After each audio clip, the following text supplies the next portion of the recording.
Alright folks, how we doing? It's Shabash, it's the Ornaverse, and we are in March 2023, and Northern Forge have released a brand spanking new event, the Paths of Fomoria. We meet the Lords of Fomoria's 4 houses, and looking at this, there is a ridiculous amount of bosses, but we'll get into that. 72 odd new bosses, 4 new pets, and 3 new monsters. There's also 3 new summons as well. So we're going to dig into that. There's also a Spelunking event, and then there's 2 mini events this month as well. There's Baylor Invades is back, so that's a good chance to farm Twilight Stone from Dagda, and also get your Lugus Gauntlets from the raid. And then we've got the mischievous Clurahuans coming back with their gold digging offhands as well at the end of the month. So a couple of mini events, and then but the main event is this new Paths of Fomoria, which has a few quest lines which we'll get into. And there's just a ridiculous amount of bosses to do here. There's no new raids for this event. So let's dig into it then. So on Orna, first of all, you will see 4 new epitaphs, they're called, which are they're on the NPC layer. So make sure you've got the NPC layer equipped. And essentially, each of the epitaphs start a quest line, and each quest line is associated with a weather type. So Lord of Sumner. Okay, so here we go. And it starts off at tier 4, by the way. So as long as you are tier 4, you can actually complete the quest line. And the reason there are so many bosses is that there's 5 chapters to each quest line. And then there's 4 quest lines in total. So we've got Path of Sumner, then we have Path of Wintara, Path of Nocturna, and Path of Autumna. So there's kind of like 4 seasons, if you like. Well, there's 2 seasons and there's 2 day and night time type quest lines. And then in each path there's 5 different chapters. So there's you have to complete 5 quests for each quest line. So that's 20 bosses. And then once you complete that, there's a king of each quest line as well. So basically, for each tier, there is 24 different bosses for you to kill. And there's 3 different tiers where these bosses appear at. So there's tier 4, first of all, where you can start. Then there's tier 8, and then there is tier 10. So as long as you are tier 4, you can start this and complete the quest line. If you are higher tier, you'll randomly start seeing tier 4, tier 8, or tier 10, depending on your tier. So yeah, in Orna, these epitaphs appear basically right beside you as normal for NPCs, and you can start the quest lines all at the same time if you wish, or you can start them individually and complete them one at a time.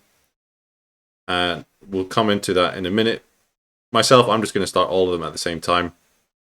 You may not wish to do that, so it would be easier for you to complete the quest line, but you can see you can start all of them at once. And depending on your strategies for finding these bosses, basically it can change or not. If we just quickly go through each path, so each boss on the path can only be killed in a certain way. So we start off Path of Autumna. First of all, you can only find it under falling rain. So you can only find Kota under falling rain, that's weather type. And it can only be defeated using status effects. So you have to get your miasma out, use Great Mimic's Mischief, etc. Then Path of Sumner, the bosses can only be found in sunlight, weather type, and you can only be defeated using physical might. Have to be doing physical attack damage. Wintara, only find under falling snow, and it can only be defeated using magic type skills. And then finally, Nocturna can only be found during nighttime, and can only be defeated using followers or summons. So there is a little bit of configuration with your skills and damage output for this event. Now, for Hero of Aethric, the epitaphs are in slightly different places, but I'll actually come on to that in a moment. First of all, for Orna, there's a nice little trick that a lot of people are doing. which is using Chaos Scrolls, because Chaos Scrolls, of course, allow monsters of weather types to spawn. So you can use Chaos Scroll, and we got a boss spawn straight away. So we got Cursed Kolota of Fomoria. This is, I think, in the Thief line. So if we just check the quest log, yeah, quest line, we can see has to be killed using status effects. So let's kill this guy as an example. Got to make sure I'm taking Miasma and Great Mimic's Mischief as well. Easiest way really to proc status effects. So there we go, Blight, Poison, Cursed. Yeah. And you can see when you use attacks, it won't do any damage. You can only kill this guy using status effects. So as we said, there's 5 chapters to each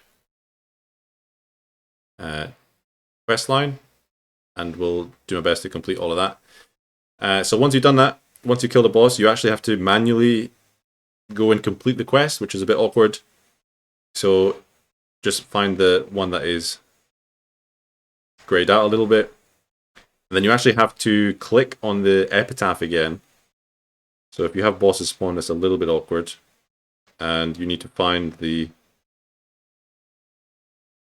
correct one for the quest line, and then it will start the second chapter. So here we go, Pass Off Autumna Chapter 2. That is the second quest line started there. And as I said, there's 5 chapters to do that. But yeah, for Orna, if you're staying at home and you're not moving around, Chaos Scroll, and then once you kill them, they should one should respawn in like 1 or 2 minutes. So we can just leave that for the moment and move on to Hero of Aethric. So in Hero of Aethric, if you go to your map, you can see where the epitaphs are spawning for you. So there's one in Nathantia, one in Lithrin, one in Sadun. And the 4th one is a little bit cheeky. It's not shown on the map, but it should be in the resting place. This is what I've been told. So let's check this. This is the epitaph of Nocturna. Boom, there it is. So if you want, you can read through the quest line, but again, similar thing. Talk through, and now we've started the quest. And I'm going to go and start off the others. So there's one here in Lithrin, one in Nathantia, and in Aethric, each zone has a weather type associated with it, and it will rotate through that every 2 hours. So if it's not, for example, so you can see, for example, in Lithrin right now it's raining. This will rain for this hour. So currently it's 10:45 a.m. This zone will rain from 10 a.m. to 11 a.m. The next hour it won't be raining, but the hour after that it will be raining. So basically every second hour will have the weather effect on it. And you can't use monster remains, by the way, either in Orna or in Aethric. It does not work. So we found Lithrin and start the quest line here. So that's 2 done. Yeah, me personally, I'm just going to start all of them at the same time, because I'm not really that bothered. It might be easier for you to do one quest line at a time, especially in Aethric, where it will kind of overtake the boss spawning zones. But in Aethric, yeah, if it's not doing the weather type, you can of course use a Chaos Scroll as well, and that will actually cause all bosses that require weather to spawn. So Nocturna is a little bit different because it requires nighttime, and in Aethric there is of course the nighttime zone from like 25 past the hour to 1/4 to the hour. You have like a 25-minute window to complete that. Also, the tier of the bosses in Aethric, obviously there's a tier 4 version of the bosses. So for that, you kind of want to farm kind of from Athantia down through Odin's Finger into Sadun Desert. or the tier 8 zone, which has naturally spawning snow as well. And then you have tier 10 as well. You can spawn them in tier 10. So my second boss is spawned in Orna. So we've got Sabrina, and you can see this is a tier 4 boss. And I think it's Thief again, based on the weapon.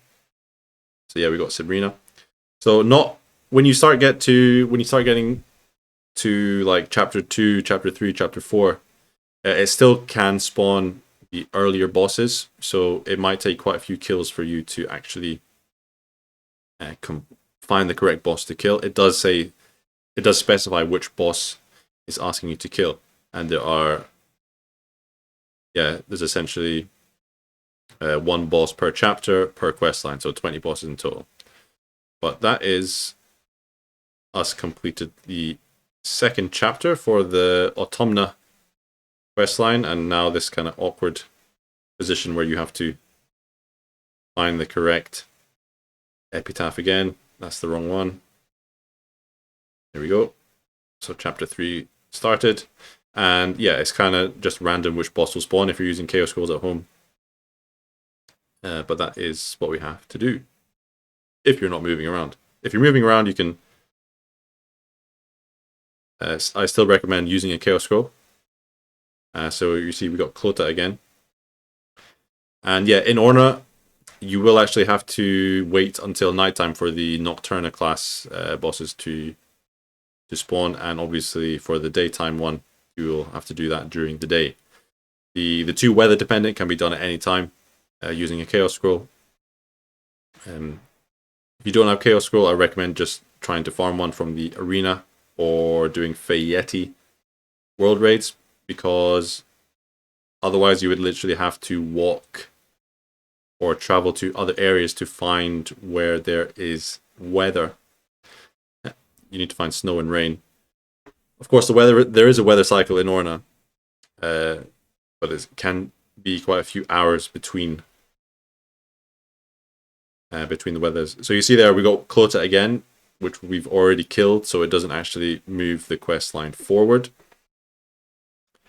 Back in Aethric, I'm starting the Wintara quest line now. Let's continue. And then the final one is in Sudun to start off with, I believe. There it is, yeah. So I'm going to walk to Sudun, start them off, then we'll start killing bosses there as well. Alright, so in Sudun for Aethric, and started off the 4th quest line.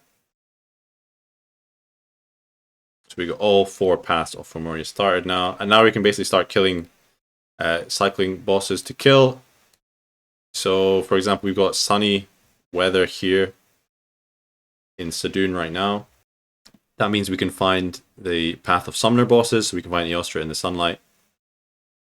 Tier 4. So, yeah, now it's just a case of cycling through bosses, killing great bosses in the zone. So I'm going to try and actually progress through this quest line a little bit before moving to a different zone or using a Chaos Scroll for different weather. Okay, we found our first Fomorian boss in Aethric, and it is Eostra.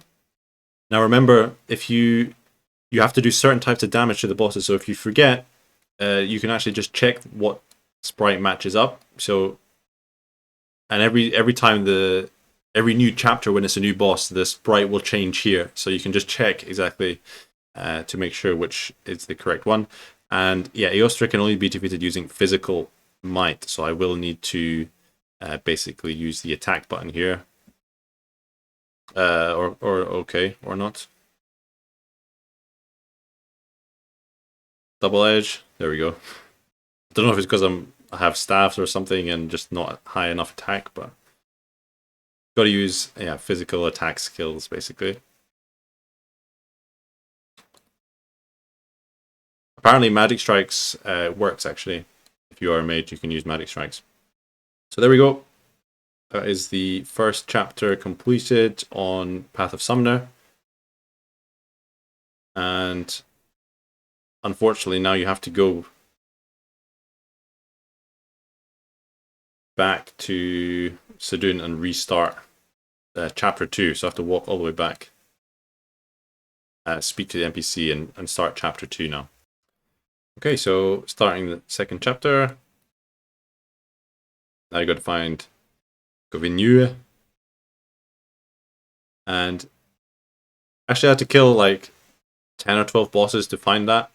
So what I actually recommend you do is, if you have a Chaos Scroll, if you have 3 Chaos Scrolls, to use it, because that will actually spawn all of the, well, it will spawn more of the bosses. So we can just going to use this as an example, and I'm still going to hang out in the tier 4 zone, but hopefully we should be able to spawn not only the Summoner questline, also the Wintara one, and the daytime one as well. So we found Govinue straight away. And let's check if Magic Strikes actually works. Yes, it does. Magic Strikes works. That's chapter 2 completed. Try and clear out some more bosses on the way back to Sudun. And we found Bormana for chapter 3. Use our Magic Strikes. Oh, come on. Frozen, paralyzed. There we go. And yeah, don't forget you have to manually complete the quest each time you kill a boss. I was wondering why the statue wasn't giving me the next quest before for completing chapter 2, and yeah, you need to manually complete and then go speak to the epitaph. And for chapter 4 of Summoner, we need to find Gobanos, which is probably Gofanin's lost cousin. And here we found him straight away. Well, not straight away, we had to kill a few other bosses. But again, physical damage required to kill. Yep. And then go and complete the quest. So that's chapter 4. So one more chapter there, making good headway on that quest line. And you can see there's another one just spawned down there. And that is at Bormana. Actually, I think that is part of the same physical line, actually. And we find Katigatona for chapter 5.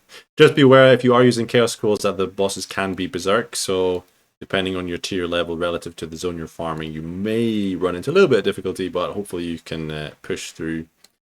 And that is the 5th chapter completed for Path of Summoner, and when you complete a path, you will receive the crest of that path. So we found the crest of Summoner, and I'm just going to check if there's anything left to do with the epitaphs. And no, that's it. Once you receive the crest and you've completed the 5 boss kills off that path, that is the quest line completed. So what does the crest do? Well, they spawn the Fomorian king of that quest line. So for this one, I recommend you go to like your tier appropriate zone in Aethric. So we're tier 10. So I'm going to go to the tier 10 zone and pop the crest, see what happens. We have to go a bit and find it. So it should work similarly to a Monster Remains. And you see there, famed rarity. So use this item to a mighty projection. Proof of trials complete for the Fomorian house of Summoner. So there it goes. And it should have spawned a Fomorian king in this zone. Do a walkabout, try and find it. But like all quest items before it, once you complete the quest line and you receive the crest, that will now go into the drop pool for your end of dungeon completion rewards. So that is how you're going to farm these crests after completing the line.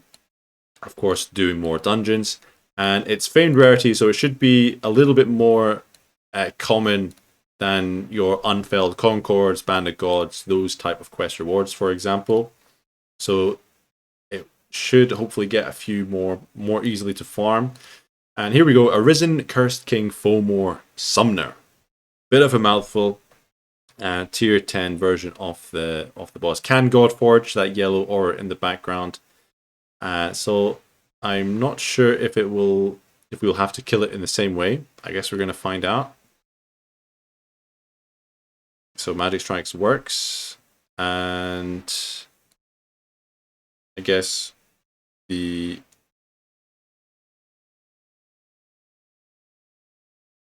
dot works as well, actually. But you can see our Gazer is not doing any damage, so magic damage is not working. May have to come back with a physical damage pet, or I should just use buff skills. And here we go. We take him down. And there's a nice little bit of equipment that he drops. We're going to go through and check some of this stuff out.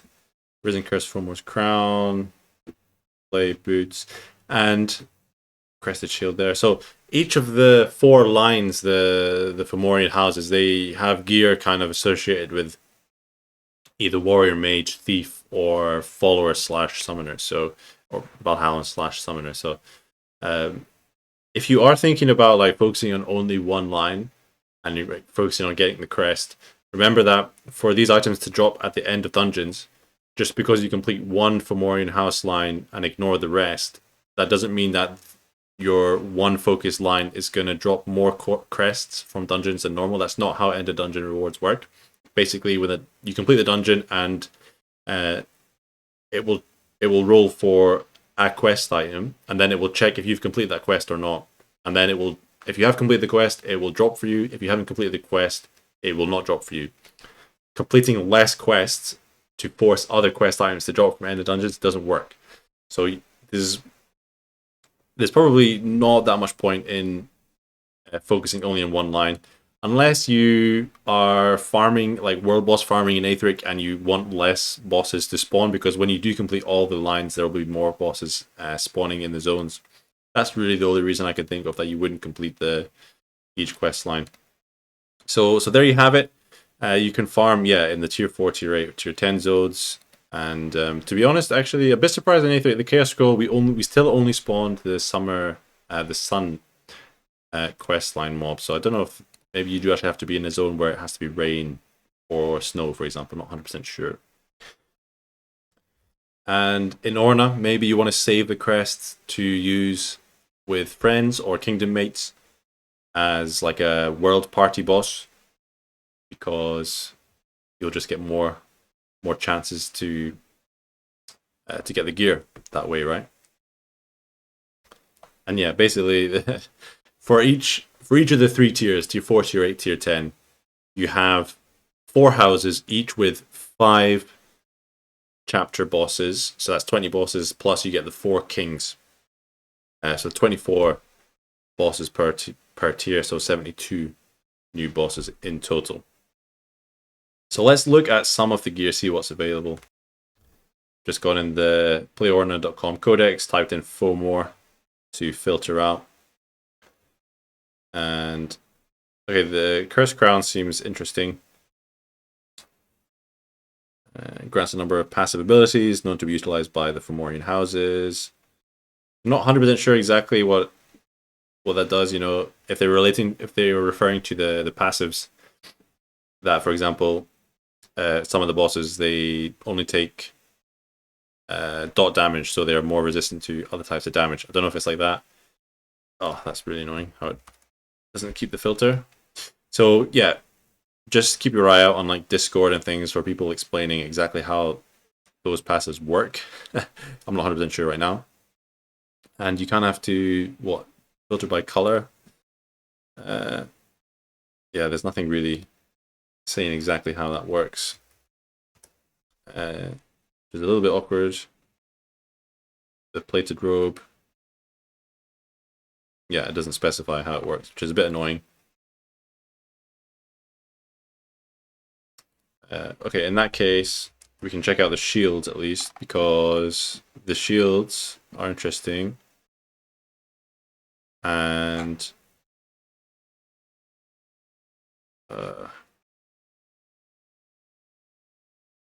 armor, material usable. Is it classed as armor, the shield? Yeah. Ah, okay, the shields don't have Fomor in the name, I think.